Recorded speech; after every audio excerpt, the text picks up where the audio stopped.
ఇక డీటెయిల్స్ చూస్తే new year వేడుకలకు ఆంధ్రప్రదేశ్ రెడీ అయింది. కొత్త సంవత్సర వేడుకలు ప్రశాంతంగా జరుపుకోవాలని పోలీసులు సూచించారు. విశాఖ, విజయవాడలో ట్రాఫిక్ ఆంక్షలు విధించారు. ఫ్లైఓవర్లను మూసివేయనున్నారు. హనుమంతువాక నుంచి అడవివరం జంక్షన్, గోసాల జంక్షన్ నుంచి వేపగుంట, పెందుర్తి జంక్షన్ నుంచి ఎన్ఏడి జంక్షన్ మీదుగా కాన్వెంట్ జంక్షన్ వరకు మధ్య ఉన్న రోడ్డును మూసివేయనున్నారు. అటు ఆర్టీసీ కాంప్లెక్స్ వద్ద ఉన్న అండర్ పాస్ కూడా మూసివేయనున్నారు.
న్యూ ఇయర్ వేడుకలకు ఆంధ్రప్రదేశ్ రెడీ అయింది. కొత్త సంవత్సర వేడుకలు ప్రశాంతంగా జరుపుకోవాలని పోలీసులు సూచించారు.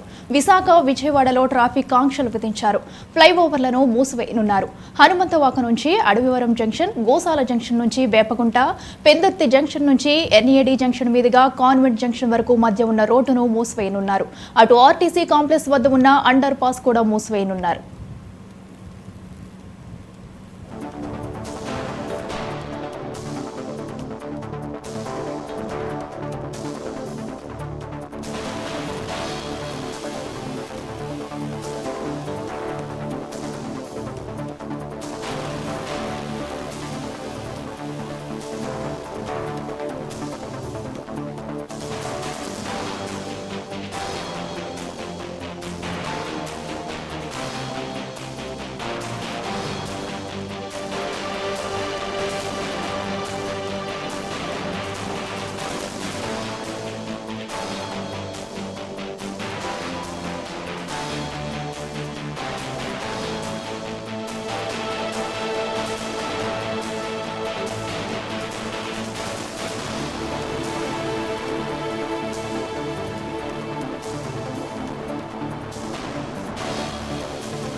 న్యూ ఇయర్ వేడుకలకు ఆంధ్రప్రదేశ్ రెడీ అయింది. కొత్త సంవత్సర వేడుకలు ప్రశాంతంగా జరుపుకోవాలని పోలీసులు సూచించారు. విశాఖ, విజయవాడలో ట్రాఫిక్ ఆంక్షలు విధించారు. ఫ్లైఓవర్లను మూసివేయనున్నారు. హనుమంతవాక నుంచి అడవివరం జంక్షన్, గోసాల జంక్షన్ నుంచి వేపగుంట, పెందుర్తి జంక్షన్ నుంచి ఎన్ఏడి జంక్షన్ మీదుగా కాన్వెంట్ జంక్షన్ వరకు మధ్య ఉన్న రోడ్డును మూసివేయనున్నారు. అటు ఆర్టీసీ కాంప్లెక్స్ వద్ద ఉన్న అండర్ పాస్ కూడా మూసివేయనున్నారు.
న్యూ ఇయర్ వేడుకలకు ఆంధ్రప్రదేశ్ రెడీ అయింది. కొత్త సంవత్సర వేడుకలు ప్రశాంతంగా జరుపుకోవాలని పోలీసులు సూచించారు. ఇదే అంశానికి సంబంధించి మరింత సమాచారం మా ప్రతినిధి కిరణ్ అందిస్తారు. కిరణ్, చెప్పండి, మరి కాసేపట్లో న్యూ ఇయర్ వేడుకలు ప్రారంభం కానున్నాయి. దీనికి సంబంధించి ఏపీలో ఎక్కడెక్కడ ఎలాంటి ఆంక్షలు విధించారు? ఏదైతే డిసెంబర్ 31, 2023 న్యూ ఇయర్ వేడుకలకు ఆంధ్రప్రదేశ్ పూర్తి స్థాయిలో సంబంధమైంది. ముఖ్యంగా ఇప్పటి వరకు 365 రోజుల పాటు ప్రజలు ఎదుర్కొన్నటువంటి కష్టాలు నష్టాలు వీటన్నిటి నుంచి కూడా చేరుకుంటూ 2024కి వెల్కమ్ చెప్తూ అందరూ కూడా ఆనందోత్సాహాల్లో ఈ వేడుకలు జరుపుకునేందుకు రాష్ట్ర వ్యాప్తంగా కూడా ప్రజలు ఎంతో ఆసక్తిగా చూస్తున్నారు. ఈ నేపథ్యంలో మనం చూస్తున్నట్లయితే ముఖ్యంగా ప్రధానమైనటువంటి నగరాలు ఆంధ్రప్రదేశ్ లో విజయవాడ, తిరుపతి, అలాగే విశాఖపట్నం, ఈ మెయిన్ 3 సెంటర్స్ కూడా పెద్ద ఎత్తున సన్నాహాలు చేస్తున్నారు. వేడుకల పాటు మనం చూస్తున్నట్టయితే ఇప్పుడు విజయవాడ ఏదైతే సీజన్ కోర్స్ కావచ్చు, తెలంగాణ ప్రత్యేక నగరవాసులు, అలాగే చుట్టుపక్కల గుంటూరు కావచ్చు, పర్యటనలు కావచ్చు, ఇంకో పక్క ఇటు ప్రకాశం జిల్లా కూడా ఎక్కువ లేనంటే ఏడాది ప్రత్యేకంగా కూడా ఎక్కువ మంది యువత ముఖ్యంగా ఈ ప్రాంతానికి తరలి వచ్చి కృష్ణా తీరాన ఈ న్యూ ఇయర్ వేడుకలు జరుపుకునేందుకు ఉత్సాహంతో వస్తున్న పరిస్థితి. అయితే పోలీసు యంత్రాంగం పూర్తిస్థాయిలో పటిష్టమైనటువంటి శాంతి భద్రతలు చూసే చర్యలు చేపట్టడం జరిగింది.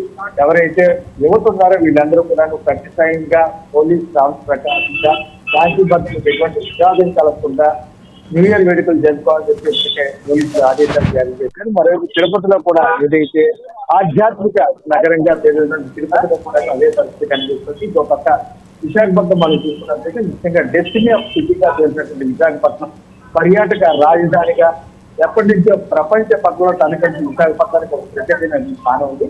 ఈ నేపథ్యంలో ఈ రోజు మనం 31 డిసెంబర్ 2023కి వీడ్కోలు పలుకుతూ 2024 జనవరి 1కి న్యూ ఇయర్ సామ్రాజ్యానికి యువత అంతా కూడా ఎంతో ఉత్సాహంగా ఎదురు చూస్తున్న పరిస్థితి. మరోవైపు విశాఖ సాగర తీరం ఏదైతే ఉందో ఈ తీరం పూర్తిగా ముస్తాబైంది. విద్యుత్ కాంతుల వెలుగుల్లో యువత అంతా కూడా ఖచ్చితంగా క్లియర్ వేడుకలు అంబరాన్నిచ్చే విధంగా చర్చకు పోతున్నారు. పోలీసులు కూడా ఈ నేపథ్యంలోనే కఠినమైన ఆంక్షలు విధించారు. ముఖ్యంగా మనం చూసుకోవాలంటే ఆర్కే బీచ్ నుంచి ఇటు ఉడా పార్క్ వరకు ఉన్నటువంటి బీచ్ ఏరియా ఏదైతుందో దీంట్లో రాత్రి 8 గంటల నుంచి తెల్లవారుజాము 5 గంటల వరకు కూడా ఎటువంటి 2 వీలర్స్ కానీ అదేవిధంగా 4 వీలర్స్ కానీ అలౌ చేయమని చెప్పి ఖచ్చితంగా కఠినమైన ఆంక్షలు వర్తిస్తాయని చెప్పి ఎవరైతే లిక్కర్ సేవించి అంటే మద్యం మత్తులో యువత చేసుకునేటువంటి హడావుడి నేపథ్యంలో శాంతి భద్రత పరిరక్షణ ఖచ్చితంగా ఎవరు కూడా మద్యం సేవించి బీచ్ ఏరియాలో ఎక్కడా కూడా వెనక రాదని చెప్పి కొంత అశ్లీల నృత్యాలు ప్రపంచంలో కావచ్చు విషయంతో శాంతి కలిగేలాగా ఉంటే మాత్రం కఠినమైనటువంటి చర్యలు తీసుకోవాలని చెప్పి ఇప్పటికీ విశాఖ నగర పోలీస్ కమిషనర్ రవికాంత్ కూడా స్పష్టం చేయడం జరిగింది. మరోవైపు మనం చూస్తున్నట్లయితే ఇప్పటికే యువత కూడా సాగర్ తీరానికి వస్తున్న పరిస్థితి కనిపిస్తుంది. Right Kiran, thank you.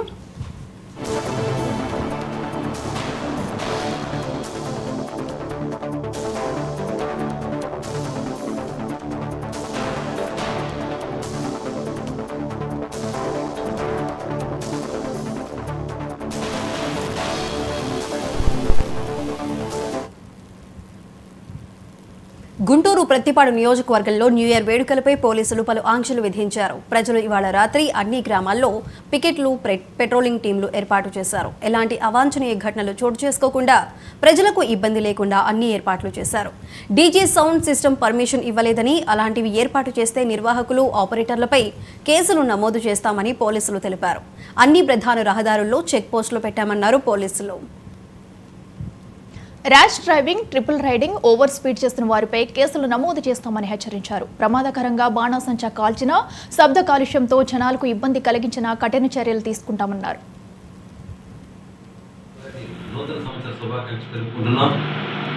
ఉన్నత అధికారుల ఆదేశాల ప్రకారం మండల ప్రజలందరికీ కొన్ని సూచనలు పాటించవలసిందిగా తెలియపరుస్తున్నాం.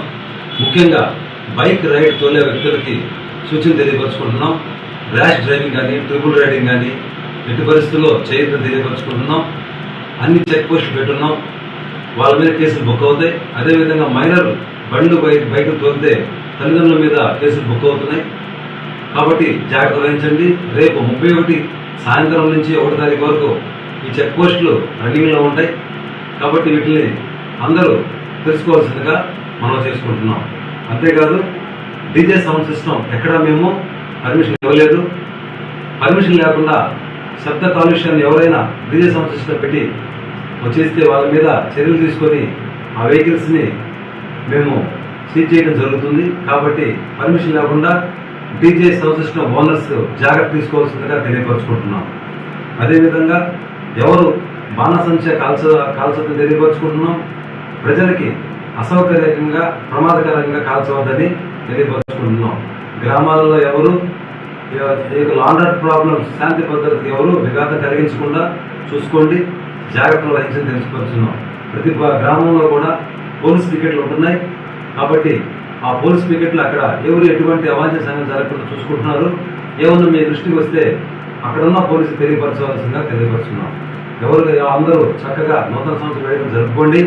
కానీ ఈ సూచనలు తప్పకుండా పాటించి చేయవలసింది కోరుచున్నాం. ఎవరైనా మీరు చెప్పిన ఈ యొక్క నిబంధనల్ని ఎవరైనా వైలేషన్ విఘాత కలిగిస్తే వాళ్ళ మీద కఠిన చర్యలు తీసుకుంటామని చెప్పదలుచున్నాం.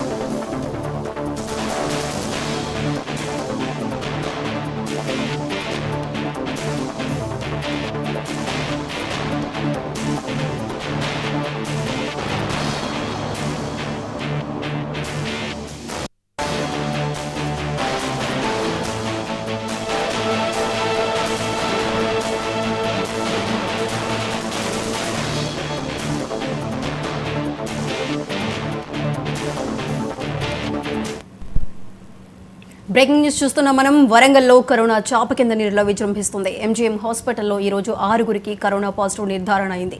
మొత్తం ఎంజీఎం హాస్పిటల్లో 25 మంది కరోనాతో చికిత్స పొందుతున్నారు. వీరికి ప్రత్యేక వార్డులో వైద్యులు చికిత్స అందిస్తున్నారు. కరోనా విజృంభించడంతో ప్రజలు భయాందోళనకు గురవుతున్నారు.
వరంగల్లో కరోనా చాప కింద నీరులా విజృంభిస్తుంది. ఎంజీఎం ఆసుపత్రిలో ఈ రోజు 6గురికి కరోనా పాజిటివ్ నిర్ధారణ అయింది. మొత్తం ఎంజీఎం ఆసుపత్రిలో 25 మంది కరోనాతో చికిత్స పొందుతున్నారు. వీరికి ప్రత్యేక వార్డులో వైద్యులు చికిత్స అందిస్తున్నారు. కరోనా విజృంభించడంతో ప్రజలు భయాందోళనకు గురవుతున్నారు. ఇక ఇదే అంశానికి సంబంధించి మరింత సమాచారం మా ప్రతినిధి శ్రీధర్ అందిస్తారు. శ్రీధర్, చెప్పండి. అయితే ఈరోజు వరంగల్ ఉమ్మడి జిల్లా వ్యాప్తంగా కరోనా అయితే కలకలం రేపుతుందని చెప్పుకోవచ్చు. ప్రస్తుతం ఈ నెల 21 నుంచి దాదాపుగా 170 మందికి పరీక్షలు చేయగా అందులో 25 మందికి పాజిటివ్ గా ఉన్నట్టుగా ప్రస్తుతం అయితే వరంగల్ ఎంజీఎం కు సంబంధించిన అధికారులు అయితే తెలపడం జరిగింది. ఇందులో భాగంగా ప్రస్తుతం అయితే ఏదైతే వరంగల్ ఎంజీఎం కు సంబంధించిన సూపరింటెండెంట్ కాసేపటికైతే పూర్తి స్థాయిలో నివేదికను కూడా సమర్పించారు. ఈ విషయంలో వరంగల్లో ఏదైతే కరోనా కలకలం రేపుతుంది అనేది మాత్రం ప్రస్తుతం చూడొచ్చు. దీనికి సంబంధించిన విషయంలో కాసేపటి క్రితమే మంత్రి కొండా సురేఖ కూడా వరంగల్ ఎంజీఎం ను సందర్శించారు. అక్కడ ఉన్నటువంటి ఏదైతే కరోనాకు సంబంధించినటువంటి బాధితులకు అందుతున్నటువంటి సేవలు, అదేవిధంగా అక్కడ ఉన్నటువంటి పరిస్థితులపై స్థితిగతులపై కూడా ఆరా తీశారు. ఎంజీఎం సూపరింటెండెంట్ తో దాదాపుగా 1 గంట పాటు సమావేశం కూడా ఏర్పాటు చేశారు. దాని సందర్భంలో మనం చూసుకుంటే దాదాపుగా ఈ యొక్క కొద్ది రోజుల్లో అంటే దాదాపుగా 21 రోజు నుంచి 21 తేదీ నుంచి ఇప్పటి వరకు చేసినటువంటి పరీక్షలో భాగంగా 21 మంది అయితే ప్రస్తుతంకి కోవిడ్ సోకినట్టుగా తేలింది. అందులో భాగంగా 10 మందికి మాత్రం ఇంటి ఐసోలేషన్ లో ఉన్నట్టుగా మాత్రం వైద్యులు చెప్తున్నారు. వారికి సంబంధించిన విషయంలో కూడా పూర్తి స్థాయిలో వైద్య చికిత్సలు అందుతున్నట్టుగా చెప్తున్నారు. ఇక కరోనా మహమ్మారి అంచెలంచెలుగా మెల్లమెల్లగా పెరుగుతున్నది కాబట్టి ఇప్పుడు జనాలందరూ అప్రమత్తం కావాలని చెప్పేసి ఇప్పటికే చెప్తున్న పరిస్థితి చూస్తున్నాము. అయితే అదే విధంగా ఎంజిఎం లో ఉన్నటువంటి సౌకర్యాలు, వసతులపై కూడా ఆరా తీసినట్టుగా మనకు తెలుస్తా ఉంది. ఇక కోవిడ్ కలకలం మరింతగా పెరుగుతున్న నేపథ్యంలో ఈ రోజు జరుగుతున్నటువంటి 31 డిసెంబర్ అయితేనేమి, రేపు జరుగుతున్నటువంటి కొత్త వేడుకలు కూడా పూర్తి స్థాయిలో అందరూ జాగ్రత్తలు, ప్రికాషన్స్ పాటించాలని మంత్రి సురేఖ కూడా సూచనలు చేశారు. ఇక ప్రధానంగా చూసుకుంటే వరంగల్ ఎంజిఎం లో ఉన్నటువంటి వారు ఎవరైతే చికిత్స పొందుతున్నారో వారిపైన కూడా పూర్తి స్థాయిలో వైద్య సేవలు అందించే విధంగా వైద్య ఆరోగ్య శాఖ మంత్రితో మాట్లాడి పూర్తి స్థాయిలో వసతులు కల్పించే విధంగా చూస్తుంటానని చెప్పేసి హామీ కూడా మంత్రి కొండ సురేఖ ఇచ్చినట్టుగా మనకు తెలుస్తా ఉంది. ఇక ఏది ఏమైనప్పటికీ కూడా ఇప్పుడున్న పరిస్థితుల్లో కరోనా కలకలం రోజు రోజుకు పెరుగుతుంది. ముఖ్యంగా వరంగల్లో గత 2 రోజుల కింద చూస్తే 6 చిన్న పిల్లలకు కూడా సోకింది. ఈ రోజు మరో 6 మందికి కూడా సోకినట్టుగా తెలుస్తుంది. పూర్తిగా మొత్తంగా 21 మందికి కరోనా సోకినట్టుగా వరంగల్ ఎంజిఎం వైద్యులు అయితే నిర్ధారణ చేసినటువంటి పరిస్థితి మాత్రం వరంగల్లో కలకలం రేపుతుందని మాత్రం చెప్పుకోవచ్చు మనకు. Right Sridhar, thank you.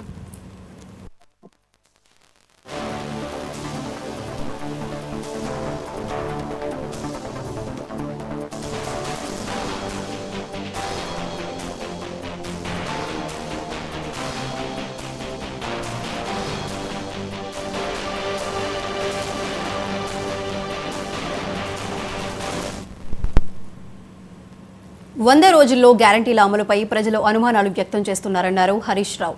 మార్చి 17తో కాంగ్రెస్ ప్రభుత్వానికి 100 రోజులు పూర్తవుతాయన్నారు. ఇంకా దరఖాస్తుల స్వీకరణ పూర్తి కాలేదని, వాటిని పరిశీలించేదెప్పుడు, లబ్ధిదారులను ఫైనల్ చేసేదెప్పుడని ప్రశ్నించారు. ఫిబ్రవరి నెలాఖరులో షెడ్యూల్ వచ్చే అవకాశం ఉందని, కోడ్ వస్తే గ్యారంటీల అమలులో మరింత జాప్యం జరిగే అవకాశం ఉందన్నారు. కోడ్ పేరిట గ్యారంటీలు దాటవేస్తారని ప్రజలు అనుమానిస్తున్నారన్నారు. ఫిబ్రవరి 20లోగా గ్యారంటీలను అమలు చేయాలన్నారు హరీష్ రావు. సీఎం రేవంత్ రెడ్డిపై బీఆర్ఎస్ నేత మాజీ మంత్రి హరీష్ రావు ఆగ్రహం వ్యక్తం చేశారు. సీఎం స్థాయి వ్యక్తి వాహనాలను దాచిపెట్టారనడం సరికాదన్నారు. ప్రభుత్వం వాహనాలను ఎందుకు దాచిపెడుతుందని ప్రశ్నించారు. బుల్లెట్ ప్రూఫ్ కోసం వాహనాలు ఎవరైనా విజయవాడకు పంపించాల్సిందే అన్నారు. ఆ వాహనాలను రేవంత్ రెడ్డి వాడుకోరా అని నిలదీశారు. ప్రగతి భవన్లో డిప్యూటీ సీఎం బట్టి బస చేస్తున్నారు కదా, ప్రగతి భవన్లో ఎన్ని రూములు ఉన్నాయో కాంగ్రెస్ నేతలు చెప్పాలన్నారు హరీష్ రావు. అటు ప్రభుత్వ కార్యక్రమాల్లో ప్రోటోకాల్ ఉల్లంఘన జరుగుతుందన్నారు. నర్సాపూర్, జనగామ, హుజూరాబాద్ లో ప్రోటోకాల్ ఉల్లంఘనలు జరిగాయన్నారు హరీష్ రావు.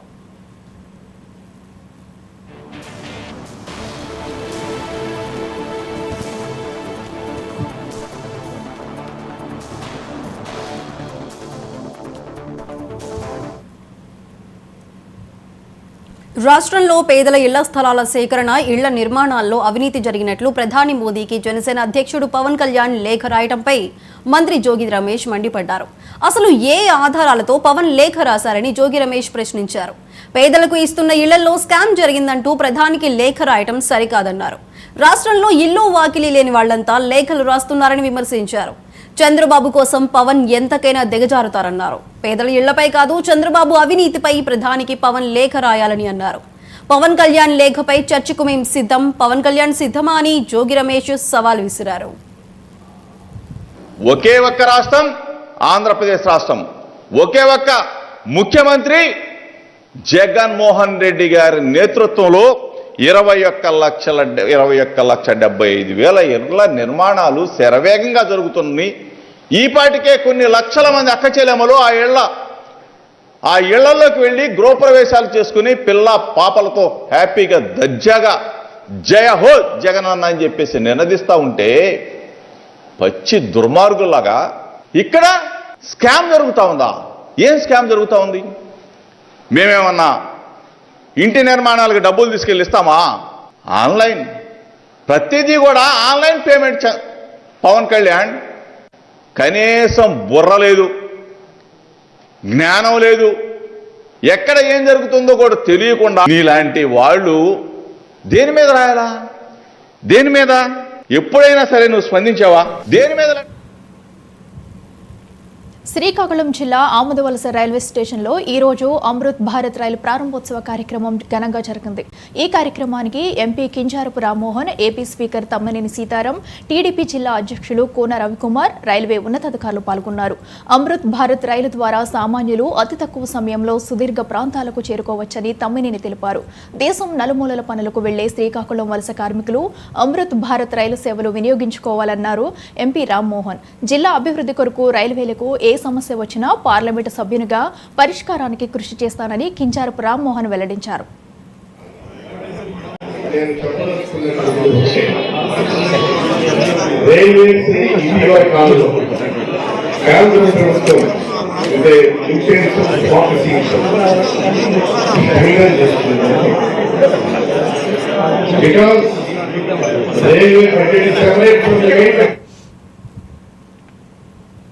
శ్రీకాకుళంలో పౌర హక్కుల సంఘం 17వ జిల్లా మహాసభలు ఘనంగా జరిగాయి. పట్టణంలో జరిగిన మహాసభలకు రాష్ట్ర అధ్యక్షులు వేడంగి చిట్టిబాబు, ప్రధాన కార్యదర్శి చిలక చంద్రశేఖర్ ముఖ్య అతిథులుగా హాజరయ్యారు.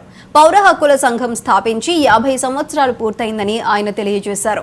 హక్కుల కోసం పోరాడుతున్న వారిపై అక్రమంగా కేసులు పెట్టడంలో కేంద్ర రాష్ట్ర ప్రభుత్వాలు బ్రిటిష్ వారిని మించిపోయారని రాష్ట్ర ప్రధాన కార్యదర్శి చంద్రశేఖర్ అన్నారు.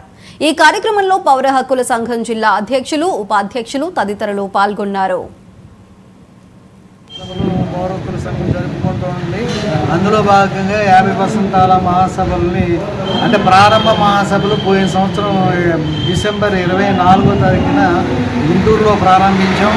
అన్ని జిల్లాల్లోనూ ఈ మహాసభలు జరుగుతున్న 50 సంవత్సరాల సందర్భంగా అందులో భాగంగా వాళ్ళు కూడా మహాసభ జిల్లా మహాసభతో పాటు 50 సంవత్సరాల మహాసభ జరుపుకున్న వికటికి సన్నాహ కార్యక్రమాలు చేస్తున్నాం. ముగింపు మహాసభ హైదరాబాద్లో మార్చి 9, 10 తారీఖులో జరుగుతుంది. కాబట్టి పౌరోక్కుల సంఘాన్ని గౌరవించేవాళ్ళు, పౌరోక్కుల సంఘాన్ని సహకరించే వాళ్ళందరూ కూడా ఈ ప్రజా సంఘాలు, రాజకీయ పార్టీలు అన్నీ కూడా మాకు సహకరించి సభల్ని విజయవంతం చేయాలని విజ్ఞప్తి చేస్తున్నాం. శ్రీకాకుళం జిల్లా మహాసభలు పౌరోక్కుల సంఘం జరుపుకుంటోంది. అందులో భాగంగా 50 వసంతాల మహాసభల్ని అంటే ప్రారంభ మహాసభలు పోయిన సంవత్సరం డిసెంబర్ 24వ తారీఖున గుంటూరులో ప్రారంభించాం. అన్ని జిల్లాల్లోనూ ఈ మహాసభలు జరుగుతున్న 50 సంవత్సరాల సందర్భంగా అందులో భాగంగా వాళ్ళు కూడా మహాసభ. నల్లగొండ జిల్లా నార్కట్పల్లి చిట్యాలలో గత 10 రోజులుగా తీవ్ర స్థాయిలో పొగమంచు కురుస్తుంది. దీంతో వాహనదారులు తీవ్ర ఇబ్బందులు పడుతున్నారు. హైదరాబాద్ విజయవాడ జాతీయ రహదారిపై పొగమంచు ఎక్కువగా ఉండటంతో ప్రమాదాలు జరగకుండా ఫాగ్ లైట్లు వేసుకోవాలని వాహనదారులు నెమ్మదిగా వెళ్తున్నారు. మరోవైపు గ్రామీణ ప్రాంతాల్లో మంచు అలుముకోవడంతో పిల్లలు మంచులో ఆడుకుంటూ సందడి చేస్తున్నారు. దట్టమైన పొగమంచు కురుస్తుండటంతో వాతావరణం ఆహ్లాదకరంగా మారింది.